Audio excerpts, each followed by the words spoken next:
হ্যাঁ বন্ধু, কলকাতা নাইট রাইডার্সের মাত্র আমরা IPL 2025-এর অকশন দেখেছি। লাইক কেমন দল গঠন করেছেন অবশ্যই আপনারা জানেন। সো কলকাতা নাইট রাইডার্সের এখন সব থেকে বড় ব্যাপার যে কলকাতা নাইট রাইডার্স দলে হবে প্লেয়ার রিপ্লেসমেন্ট। কেন? তার প্রথম কারণ ইনজুরিস।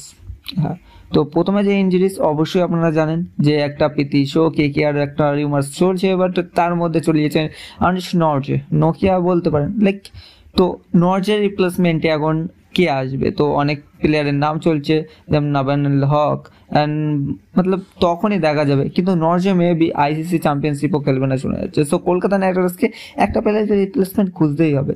তো প্রথম যে প্লেয়ার হয়তো আসতে পারে যদি নর্জের রিপ্লেসমেন্ট আসে, সেটা নাবানুল হক, যে কিনা তাকে 2 কারোর বেস্ট প্রাইসে কিনবে। And Kolkata Knight Riders maybe একটা আরেকটা ওপেনার কিনেই নিতে পারে, তার কারণ পৃথ্বী শো, কারণ কলকাতা নাইট রাইডার্সের কাছে তখন আরও 4 কোটি বেঁচে থাকবে অ্যান্ড 4টে স্লট বেঁচে থাকবে, এটা আপনারা জানেন। And then Kolkata Knight Riders আরেকটা রিপ্লেসমেন্ট শোনা যাচ্ছে গুরবাজের রিপ্লেসমেন্ট হতে পারে, বাট এইটা পুরোপুরি কনফার্ম না। অনেক আফওয়া ছড়াচ্ছে, কারণ অনেকদিন ইউটিউবে আসি নে ভাই, ইউটিউব ভিডিও ডে নেই, তো অনেকজন বলে।